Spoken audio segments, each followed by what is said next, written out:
بسم الله الرحمن الرحيم. سيقول السفهاء من الناس ما ولاهم عن قبلتهم التي كانوا عليها قل لله المشرق والمغرب يهدي من يشاء إلى صراط مستقيم. وكذلك جعلناكم أمة وسطا لتكونوا شهداء على الناس ويكون الرسول عليكم شهيدا.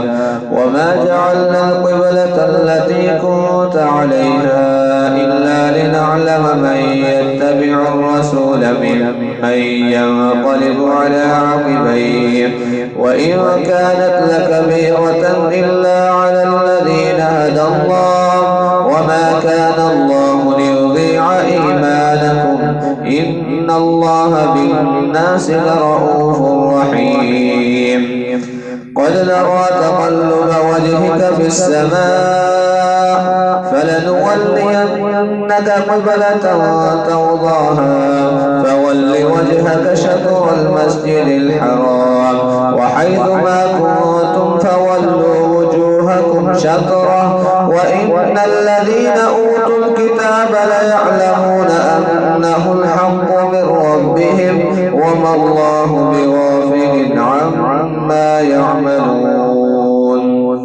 ولئن أتيت الذين أوتوا الكتاب بكل آية ما تبعوا قبلتك وما أنت بتابع قبلتهم وما بعضهم بتابع قبلة بعض ولئن اتبعت أهواءهم من بعد ما جاءك من العلم إنك إذا لمن الظالمين.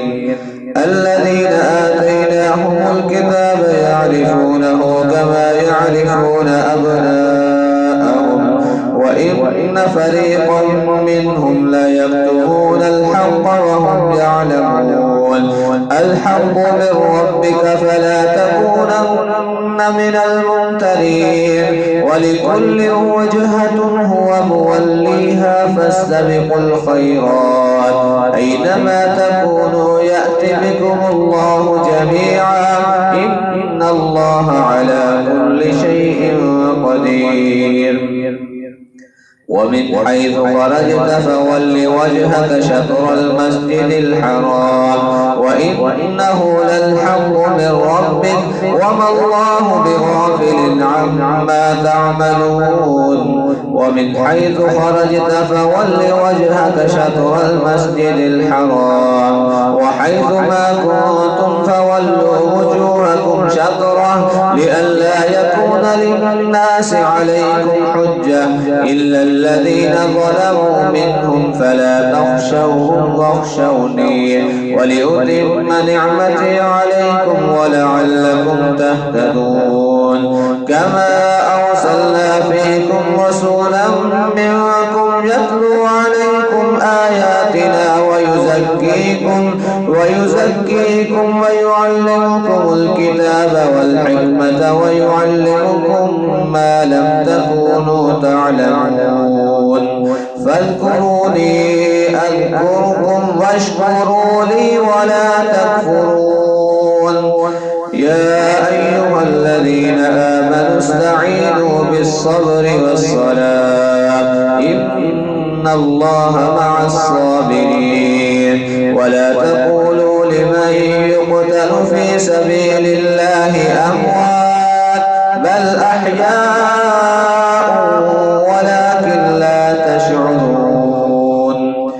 ولنبلونكم بشيء من الخوف والجوع ونقص من الأموال والأنفس والثمرات وبشر الصابرين الذين إذا أصابتهم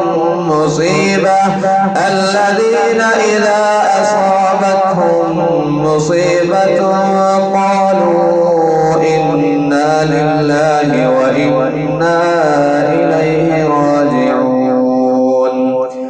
أولئك عليهم صلوات من ربهم ورحمة وأولئك هم المهتدون.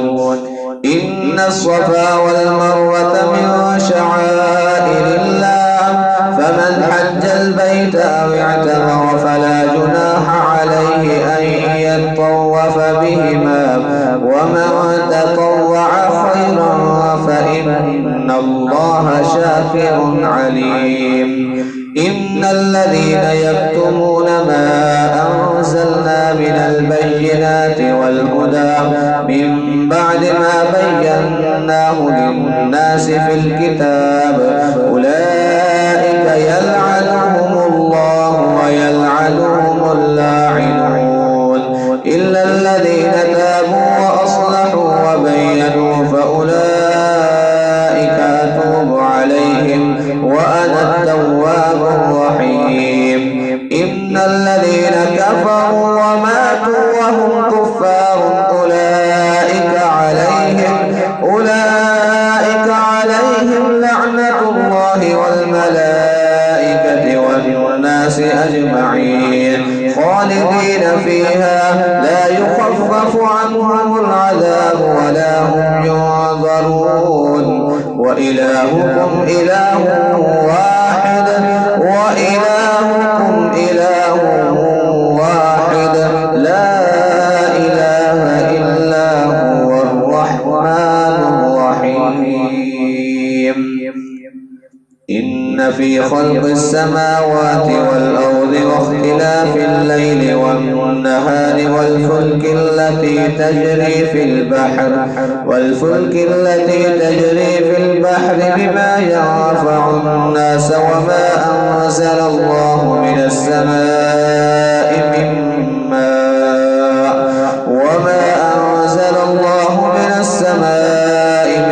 ماء فأحيا به الأرض بعد موتها وبث فيها من كل دابة وتصريف الرياح والسحاب المسخر بين السماء والأرض لآيات لقوم يعقلون.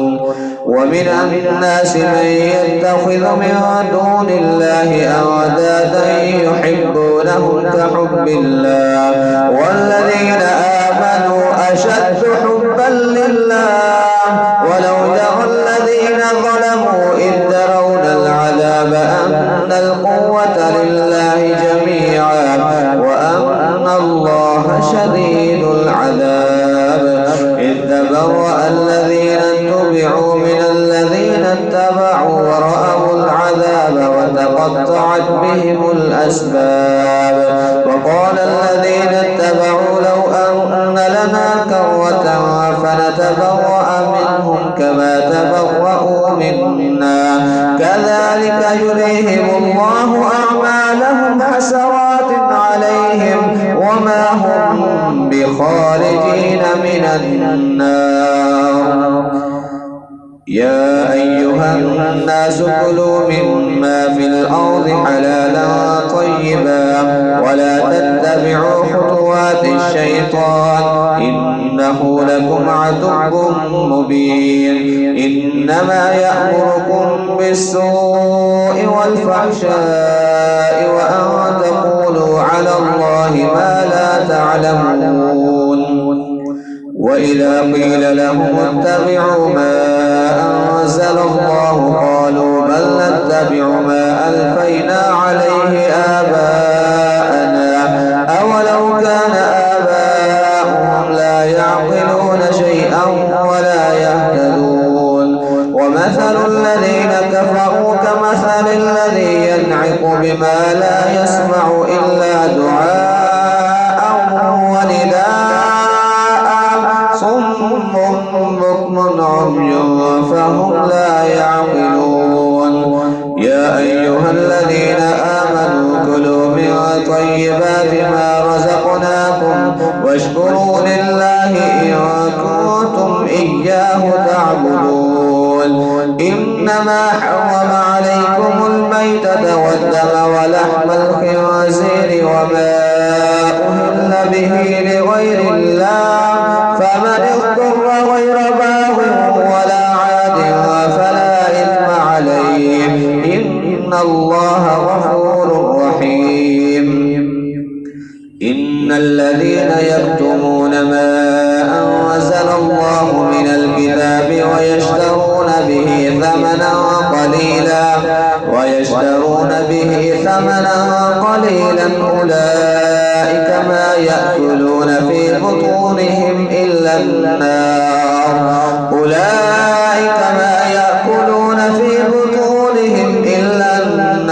ولا يكلمهم الله يوم القيامة ولا يزكيهم ولهم عذاب أليم.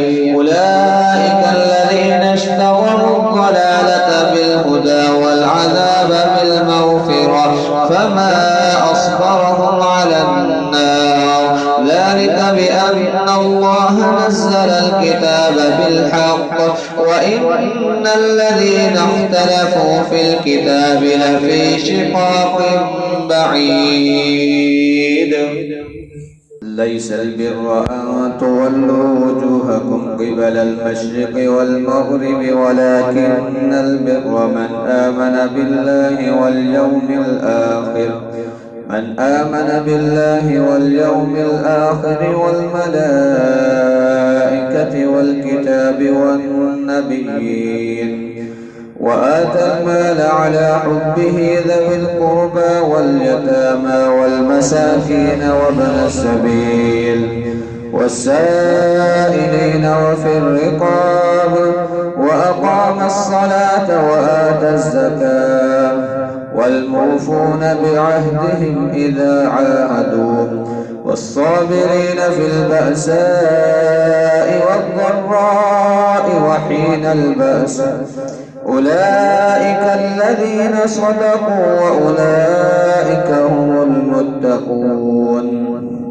يا أيها الذين آمنوا كتب عليكم القصاص في القتلى الحر بالحر والعبد بالعبد والأنثى بالأنثى فمن عفي له من أخيه شيء فاتباع بالمعروف وأداء إليه بإحسان ذلك تخفيف من ربكم ورحمة فمن اعتدى بعد ذلك فله عذاب أليم. ولكم في القصاص حياة يا أولي الألباب لعلكم تتقون. كتب عليكم إذا حضر أحدكم الموت إن ترك خيرا الوصية للوالدين والأقربين بالمعروف حقا على المتقين. فمن بدله بعدما سمعه فإنما إثمه على الذين يبدلونه إن الله سميع عليم. فمن خاف من موص جنفا أو إثما فأصلح بينهم فلا إثم عليه إن الله غفور رحيم. يا أيها الذين آمنوا كتب عليكم الصيام كما كتب على الذين من قبلكم لعلكم تتقون. أياما معدودات فمن كان منكم مريضا أو على سفر فعدة من أيام أخر وعلى الذين يطيقونه فدية طعام مسكين فمن تطوع خيرا فهو خير له وأن تصوموا خير لكم إن كنتم تعلمون.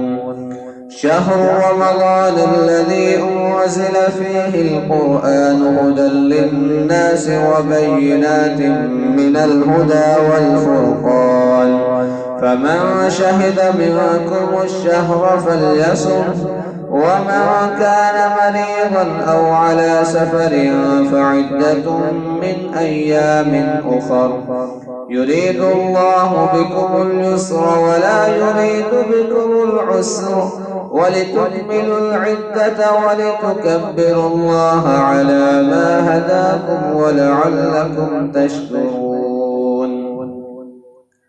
وإذا سألك عبادي عني فإني قريب أجيب دعوة الداعي إذا دعاني فليستجيبوا لي وليؤمنوا بي لعلهم يرشدون.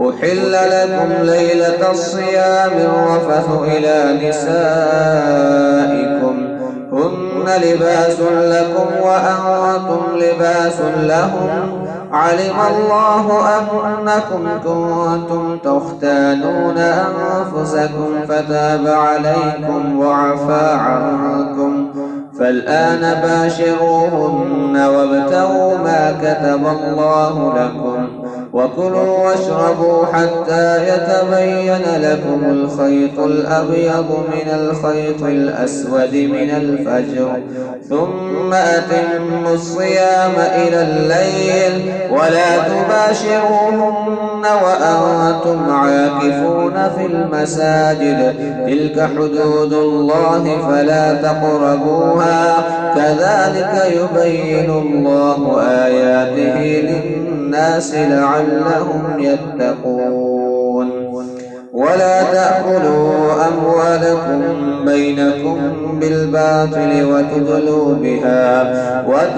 بها إلى الحكام لتأكلوا فريقا من أموال الناس بالإثم وأنتم تعلمون. يسألونك عن الأهلة قل هي مواقيت للناس والحج وليس البر بأن تأتوا البيوت من ظهورها ولكن البر من اتقى وأتوا البيوت من أبوابها واتقوا الله لعلكم تفلحون. وقاتلوا في سبيل الله الذين يقاتلونكم ولا تعتدوا إن الله لا يحب المعتدين. واقتلوهم حيث ثقفتموهم وأخرجوهم من حيث أخرجوكم والفتنة أشد من القتل ولا تقاتلوهم عند المسجد الحرام حتى يقاتلوكم فيه فإن قاتلوكم فاقتلوهم كذلك جزاء الكافرين فإن انتهوا فإن الله غفور رحيم. وقاتلوهم حتى لا تكون فتنة ويكون الدين لله فإن انتهوا فلا عدوان إلا على الظالمين. الشهر الحرام بالشهر الحرام والحرمات قصاص فمن اعتدى عليكم فاعتدوا عليه بمثل ما اعتدى عليكم واتقوا الله واعلموا أن الله مع المتقين. وأنفقوا في سبيل الله ولا تلقوا بأيديكم إلى التهلكة وأحسنوا إن الله يحب المحسنين. وأتموا الحج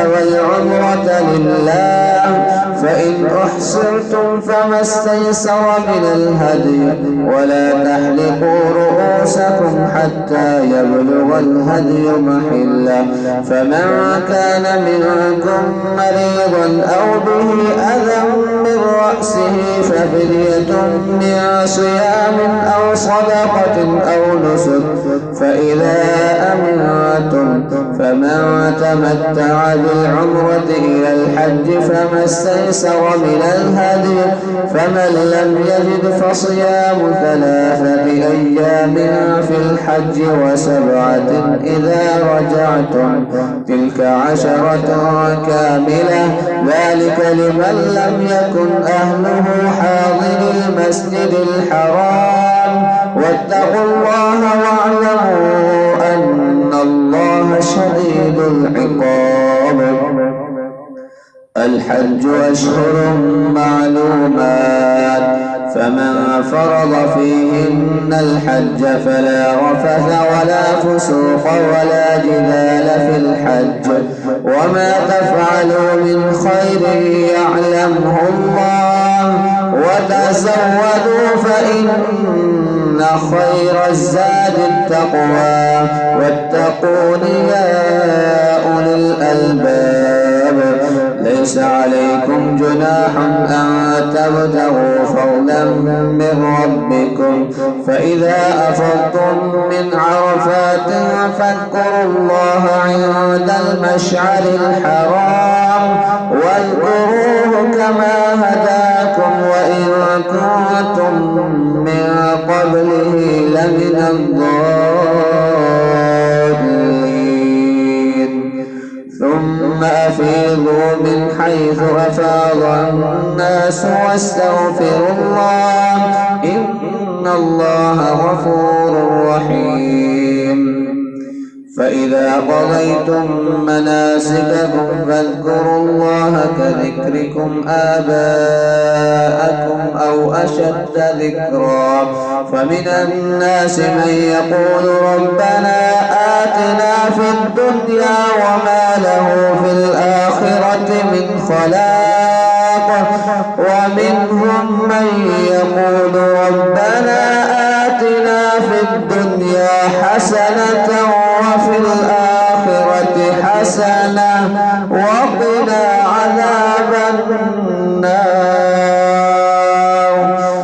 أولئك لهم نصيب مما كسبوا والله سريع الحساب واذكروا الله في أيام معدودات فمن تعجل في يومين فلا إثم عليه ومن تأخر فلا إثم عليه لمن اتقى واتقوا الله واعلموا أنكم إليه تحشرون ومن الناس من يعجبك قوله في الحياة الدنيا ويشهد الله على ما في قلبه وهو ألد الخصام وإذا تولى سعى في الأرض ليفسد فيها ويهلك الحرث والنسل والله لا يحب الفساد وإذا قيل له اتق الله أخذته العزة بالإثم فحسبه جهنم ولبئس المهاد ومن الناس من يشري نفسه ابتغاء مرضات الله والله رؤوف بالعباد يا أيها الذين آمنوا ادخلوا في السلم كافة ولا تتبعوا خطوات الشيطان إنه لكم عدو مبين فإن زللتم من بعد ما جاءتكم البينات فاعلموا أن الله عزيز حكيم هل ينظرون إلا أن يأتيهم الله في ظلل من الغمام والملائكة وقضي الأمر وإلى الله ترجع الأمور سل بني إسرائيل كم آتيناهم من آية بينة ومن يبدل نعمة الله من بعد ما جاءته فإن الله شديد العقاب زين للذين كفروا الحياة الدنيا ويسخرون من الذين آمنوا والذين اتقوا فوقهم يوم القيامة والله يرزق من يشاء بغير حساب كان الناس أمة واحدة فبعث الله النبيين مبشرين ومنذرين وأنزل معهم الكتاب بالحق ليحكم بين الناس فيما اختلفوا فيه وما اختلف فيه إلا الذين أوتوه من بعد ما جاءتهم البينات بغيا بينهم فهدى الله الذين آمنوا لما اختلفوا فيه من الحق بإذنه والله يهدي يشاء إلى صراط مستقيم. أم حسبتم أن تدخلوا الجنة ولما يأتكم مثل الذين خلوا من قبلكم مستهم البأساء والضراء وزلزلوا حتى يقول الرسول والذين آمنوا معه متى نصر الله ألا إن نصر الله قريب. يسألونك ماذا ينفقون قل ما أنفقتم من خير فللوالدين والأقربين واليتامى والمساكين وابن السبيل وما تفعلوا من خير فإن الله به عليم. كتب عليكم القتال وهو كره لكم وعسى أن تكرهوا شيئا وهو خير لكم وعسى أن تحبوا شيئا وهو شر لكم والله يعلم وأنتم لا تعلمون. يسألونك عن الشهر الحرام قتال فيه قل قتال فيه كبير وصد عن سبيل الله وكفر به والمسجد الحرام وإخراج أهله منه أكبر عند الله والفتنة أكبر من القتل ولا يزالون يقاتلونكم حتى يردوكم عن دينكم إن استطاعوا ومن يرتد منكم عن دينه فيمت وهو كافر فأولئك حبطت أعمالهم في الدنيا والآخرة وأولئك أصحاب النار هم فيها خالدون. إن الذين آمنوا والذين هاجروا وجاهدوا في سبيل الله أولئك يرجون رحمة الله والله غفور رحيم. يسألونك عن الخمر والميسر قل فيهما إثم كبير ومنافع للناس وإثمهما أكبر من نفعهما ويسألونك ماذا ينفقون قل العفو كذلك يبين الله لكم الآيات لعلكم تتفكرون في الدنيا والآخرة. ويسألونك عن اليتامى قل إصلاح لهم خير وإن تخالطوهم فإخوانكم والله يعلم المفسد من المصلح ولو شاء الله لأعنتكم إن الله عزيز حكيم. ولا تنكحوا المشركات حتى يؤمنوا ولأمة مؤمنة خير من مشركة ولو أعجبتكم ولا تنكحوا المشركين حتى يؤمنوا ولعبد مؤمن خير من مشرك ولو أعجبكم أولئك يدعون إلى النار والله يدعو إلى الجنة والمغفرة بإذنه ويبين آياته للناس لعلهم يتذكرون.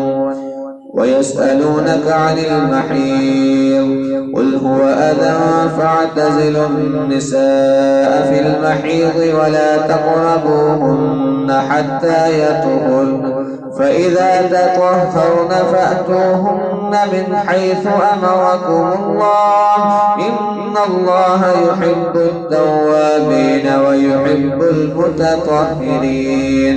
نساؤكم حرث لكم فأتوا حرثكم أنى شئتم وقدموا لأنفسكم واتقوا الله واعلموا أنكم ملاقوه وبشر المؤمنين.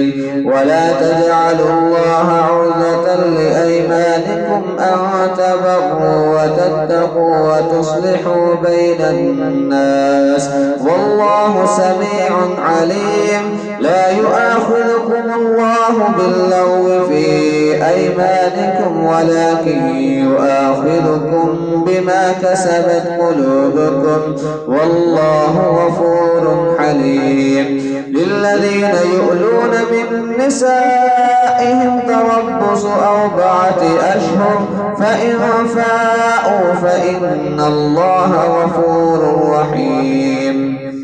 وإن عزموا الطلاق فإن الله سميع عليم. والمطلقات يتربصن بأنفسهن 3 قروء ولا يحل لهن أن يكتمن ما خلق الله في أرحامهن إن كن يؤمن بالله واليوم الآخر وبعولتهن أحق بردهن في ذلك إن أرادوا إصلاحا ولهن مثل الذي عليهن بالمعروف وللرجال عليهن درجة والله عزيز حكيم. الطلاق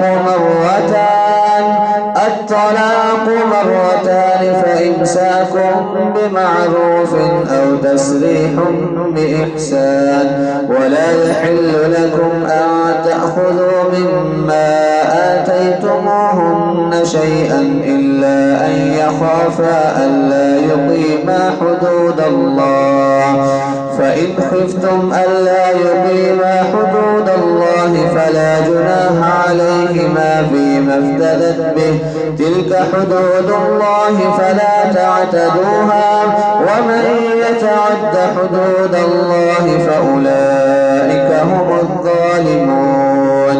فإن طلقها فلا تحل له من بعد حتى تنكح زوجا غيره فإن طلقها فلا جناح عليهما أن يتراجعا إن ظنا أن يقيما حدود الله وتلك حدود الله يبينها لقوم يعلمون.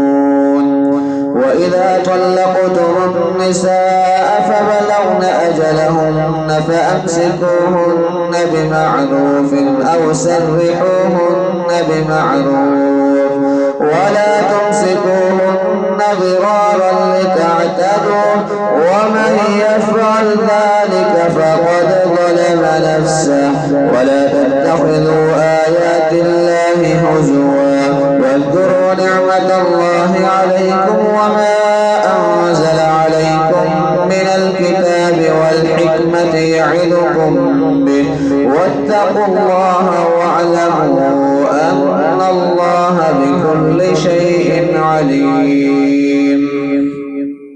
وإذا طلقتم النساء فبلغن أجلهن فلا تعذلوهن أن ينكحن أزواجهن إذا تراضوا بينهم بالمعروف ذلك يوعظ به من كان منكم يؤمن بالله واليوم الآخر ذلكم أزكى لكم وأطهر والله يعلم وأنتم لا تعلمون.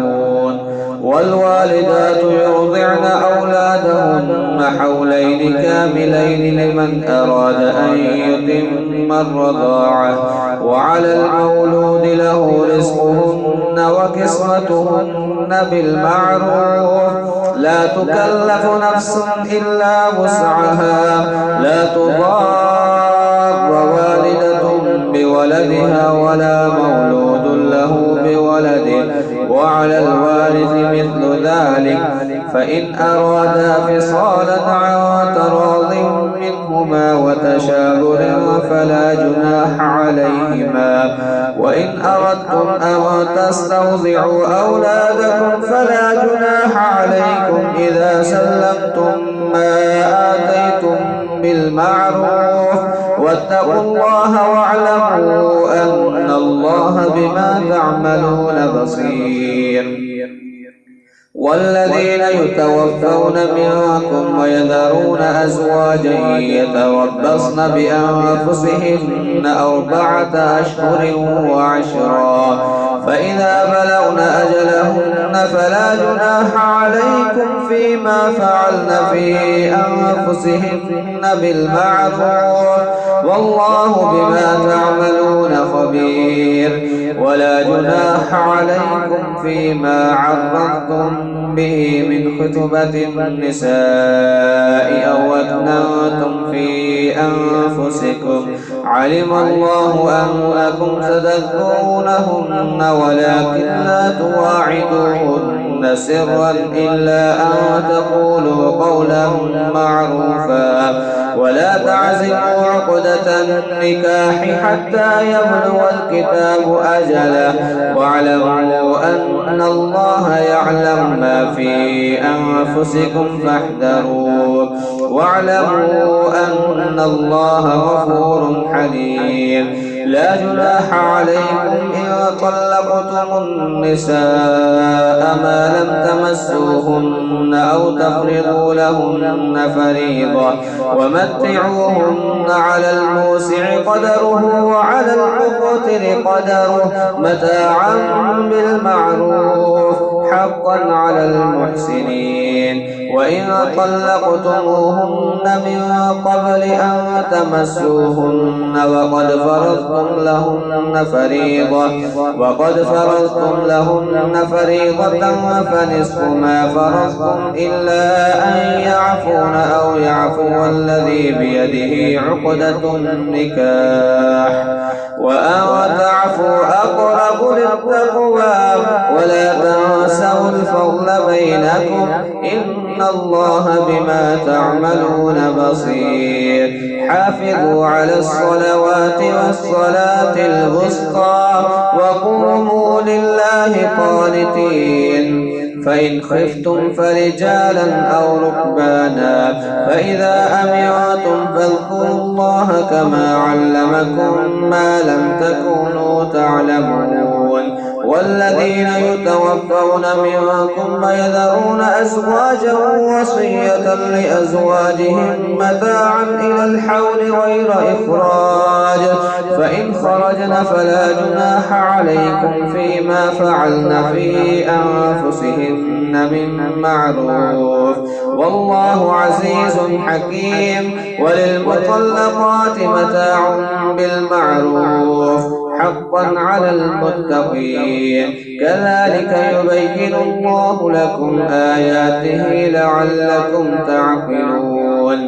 ألم تر إلى الذين خرجوا من ديارهم وهم ألوف حذر الموت فقال لهم الله موتوا ثم أحياهم، إن الله له فضل على الناس ولكن أكثر الناس لا يشكرون. وقاتلوا في سبيل الله واعلموا أن الله سميع عليم.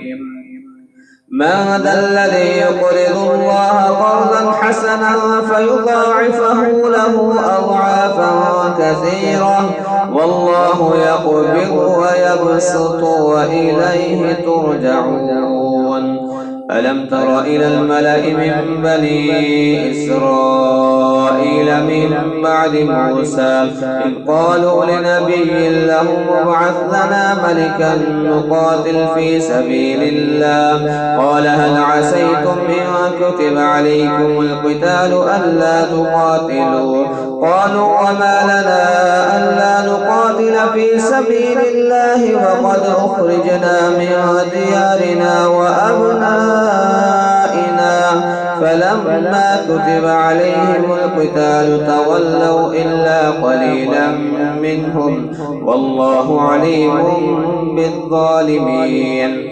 وقال لهم نبيهم إن الله قد بعث لكم طالوت ملكا، قالوا أنى يكون له الملك علينا ونحن أحق بالملك الملك منه ولم يؤت سعة من المال.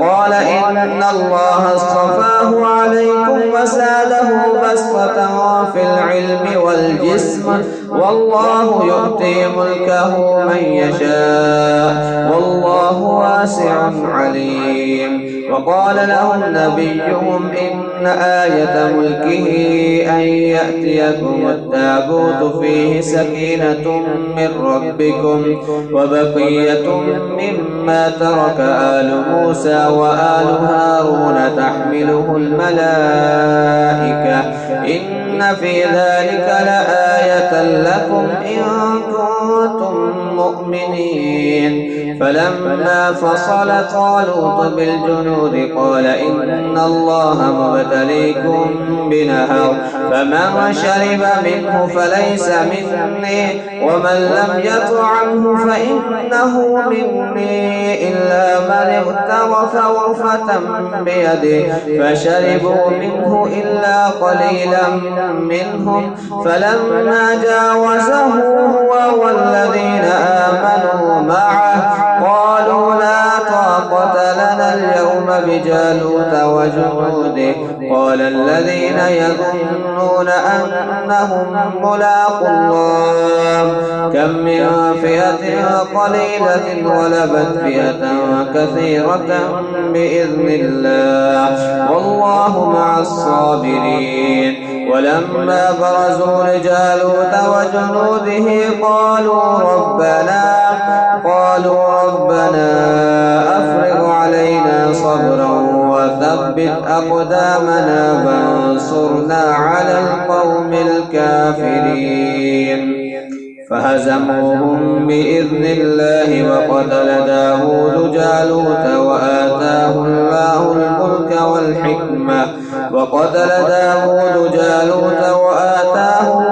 الملك والحكمة وعلمه مما يشاء. ولولا دفع الله الناس بعضهم ببعض لفسدت الأرض ولكن الله ذو فضل على العالمين. تلك آيات الله نتلوها عليك بالحق وإنك لمن المرسلين.